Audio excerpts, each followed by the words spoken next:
Hello guys, welcome back to iDream media. ఈరోజు మనతో ఉన్నారు సర్టిఫైడ్ ఫైనాన్షియల్ ప్లానర్ అయిన మాధవిరెడ్డి గారు. మ్యామ్తో మాట్లాడదాం మార్కెట్ కరెక్షన్ పై, ఇప్పుడు తీసుకోవాల్సిన డెసిషన్స్ పై. Hi ma'am. హలో అండి. సో మ్యామ్, ప్రీవియస్ ఎపిసోడ్స్లో ఆల్రెడీ మార్కెట్ కరెక్షన్ సంబంధించి ఎందుకు అవుతుంది దానిపై అప్డేట్స్ అన్ని ఇవ్వడం జరిగింది. బట్ ఇన్వెస్టర్స్ ఏం చేయాలంటారు ఇలాంటి టైంలో?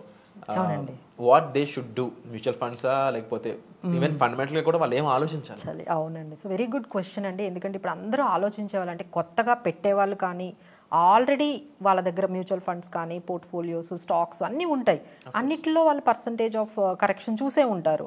మేడం ఇంత పెట్టాము, ఇప్పుడేమో అది నెగిటివ్లో కనిపిస్తుంది, మా స్టాక్స్ అన్ని నెగిటివ్లో కనిపిస్తుంది, ఏం చేయాలి, ఇవి క్వశ్చన్స్.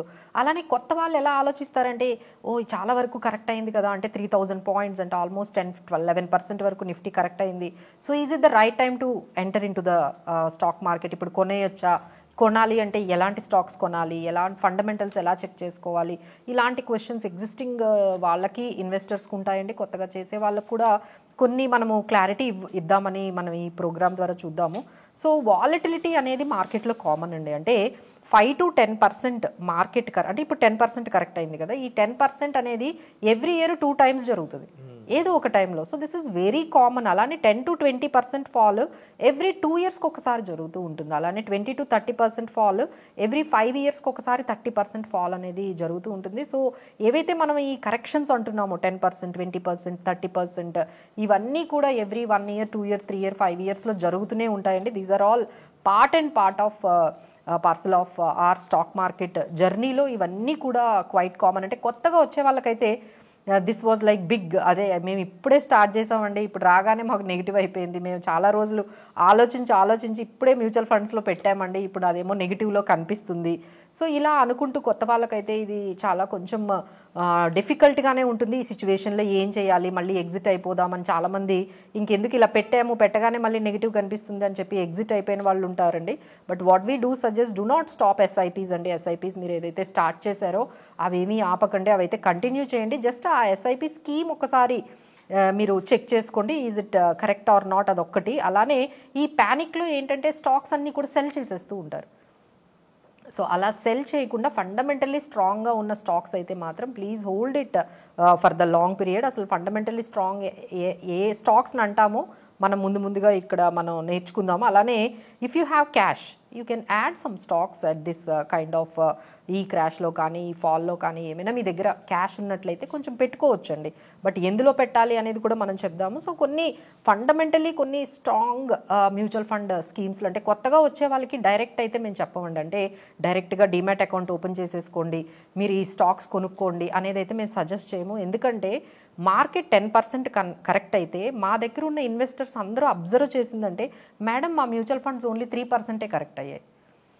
అంటే మనకి డైరెక్ట్ స్టాక్ మార్కెట్ ఎంతైతే పడిందో మన మ్యూచువల్ ఫండ్స్ ఎప్పుడు కూడా తక్కువ కరెక్ట్ అవుతాయి. So it's always safe get in to the mutual funds. ఇలాంటి కరెక్షన్స్లో కూడా మార్కెట్ 10% పడితే మీ మ్యూచువల్ ఫండ్ స్కీమ్ 3% పడుతుంది. సో ఇలా మనకి టాప్ మ్యూచువల్ ఫండ్ స్కీమ్స్ అంటే మనకి ఫ్లెక్సీ క్యాప్స్, పరాగ్ హెచ్డిఎఫ్సి, అలానే మనకి Kotak and HDFC mid caps, small caps అంటే నిపాన్ అండ్ హెచ్డిఎఫ్సి, అలానే లార్జ్ క్యాప్ మ్యూచువల్ ఫండ్స్లో పెట్టుకోవాలంటే ఐసిఐసిఐ, ఎస్బీఐ లార్జ్ క్యాప్, ఇలాంటి కొన్ని మనము ఈ mid cap, small cap, flexi cap ఇలాంటివి ఏమైనా ఉంటే ఏమీ మీరు దాన్ని ఆపకండి.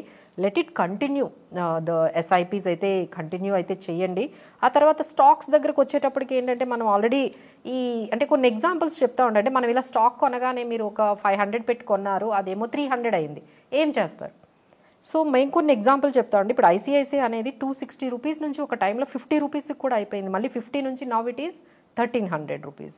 అలానే ఇన్ఫోసిస్ 200 రూపీస్ నుంచి ఒక టైంలో 40 రూపీస్ అయిపోయింది, but now it is trading at 1700 rupees. ఇలా మార్కెట్లో ఫాల్ వస్తుందండి, మళ్ళీ ఇమీడియట్గా దట్ విల్ రైజ్. బట్ ఏంటంటే మనం ఏవైతే స్టాక్ కొనుక్కున్నామో అది స్ట్రాంగ్గా ఫండమెంటల్గా కరెక్టా కాదా అనేది మనం చెక్ చేసుకోవాలండి. ఎప్పుడైతే ఫండమెంటలీ స్ట్రాంగ్ కాదో ఏదైతే మనం చెప్తున్నామో మళ్ళీ బ్యాక్కి, అంటే మార్కెట్ అంతా నార్మలైజ్ అయిన తర్వాత ఫండమెంటలీ స్ట్రాంగ్ ఉన్న స్టాక్స్ అన్నీ మళ్ళీ నార్మల్కి వెళ్ళిపోతాయి.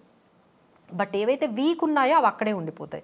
లైక్ వోడాఫోన్ కానీ ఇలాంటి కొన్ని స్టాక్స్లో ఇంకేంటంటే మనకి ఎప్పటికీ కూడా మనకి ఆ పాజిటివిటీ అనేది కనిపించదు. ఈవెన్ మార్కెట్స్ అంతా కూడా పాజిటివ్ అయిపోయినా మీ స్టాక్ మాత్రం అక్కడే ఉండిపోతుంది. సో ఒక్కసారి ఫండమెంటల్లీ స్ట్రాంగ్ ఉన్నాయా లేవా మన స్టాక్స్ ఏవైతే మీరు మెయింటైన్ చేస్తున్నారో, సో దానికైతే మనము సేల్స్ అనేవి రెగ్యులర్గా ఆ కంపెనీ సేల్స్ ఇంక్రీజ్ అవుతున్నాయా లేదా అని చెక్ చేసుకోవాలండి. అలానే ప్రాఫిట్ మార్జిన్స్ కంటిన్యూస్గా క్వార్టర్ టు క్వార్టర్ ప్రాఫిట్స్ ఎలా ఇంక్రీజ్ అవుతున్నాయి అనేది చెక్ చేసుకోవాలి.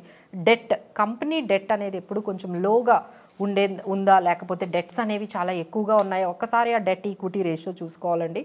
ROE అంటారు, రిటర్న్ ఆన్ ఈక్విటీ. అసలు మనం స్టాక్ మార్కెట్లో పెట్టేదే హై రిటర్న్స్ కోసం, ఎందుకంటే హై రిస్క్ తీసుకుంటున్నాం. సో కంపెనీ మనకి ఓన్లీ 10%, 5% రిటర్నే ఇచ్చిందనుకోండి, ఇంకా అందులో పెట్టడం కన్నా బ్యాంక్లో పెట్టుకోవడం మంచిది. సో ఆల్వేస్ ఏంటంటే ROE 15 to 20% ఒక రిటర్న్ ఆన్ ఈక్విటీ అనేది ఉన్నట్లయితే అది మనం స్ట్రాంగ్గా మనం చెప్పుకోవచ్చు. అలానే అన్నిటికన్నా ఇంపార్టెంట్ PE రేషియో అండి. PE రేషియో అంటే ఏంటంటే వాళ్ళు ఇచ్చే ఎర్నింగ్స్కి అక్కడ ఉన్న ప్రైజ్ ఎన్నిసార్లు ఉంది.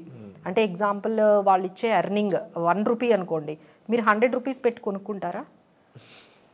వాళ్ళు ఇచ్చే 1 రూపీ ఎర్నింగ్కి మనం 100 రూపీస్ పెట్టి కొనుక్కోము. అంటే ఎన్ని టైమ్స్ పెట్టి కొనుక్కోవచ్చు అంటే మార్కెట్ PE చూసుకుంటే 21 times 22 times అనేది కొంచెం పర్వాలేదండి.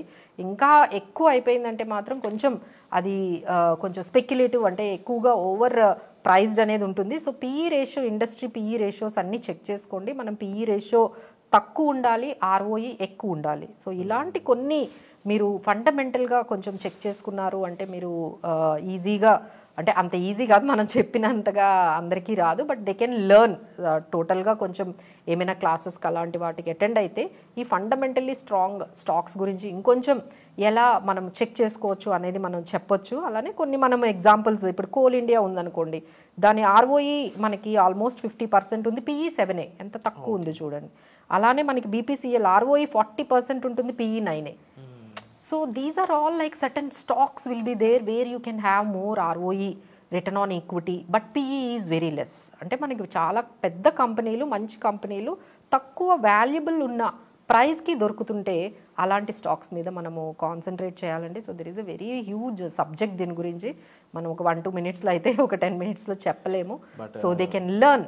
దాని గురించి మా దగ్గర కూడా చాలా మేము ట్రైనింగ్స్ కూడా ఇస్తూ ఉన్నాము. సో ఎవరైనా ఇంట్రెస్టెడ్ ఉంటే they can come and join with this kind of trainings తీసుకుంటే మీకు ఫ్యూచర్లో అసలు స్కీమ్స్ ఎలా సెలెక్ట్ చేసుకోవాలి, స్టాక్స్ ఎలా సెలెక్ట్ చేసుకోవాలనేది తెలుస్తుంది. Wonderful ma'am. సో మ్యామ్ చెప్పిన విధంగా ఈ స్టాక్ మార్కెట్లో మీరు అడుగుపెట్టి ఇన్వెస్టర్స్కి అవుతున్న టైంలో ముఖ్యంగా మీరు తెలుసుకోవాల్సింది సబ్జెక్ట్ నాలెడ్జ్, దానికి సంబంధించిన విషయాలన్నీ కూడా మ్యామ్ చెప్పడం జరిగింది. అవి నేర్చుకోవాలనుకున్నట్లయితే డిస్ప్లే అవుతున్న నెంబర్స్ కాల్ చేయడం ద్వారా రైట్ ప్రొఫెషనల్ దగ్గర మీరు విషయాలు నేర్చుకోవడం ద్వారా మంచి ఇన్ఫర్మేషన్ అనేది మీరు పొందుతారు. దానివల్ల భయపడడం అనేది ముందు ఆపుతారు. దానివల్ల you will be healthy and you can also make right investments అనమాట. So thank you so much. వచ్చే ఎపిసోడ్లో మళ్ళీ కలుద్దాం.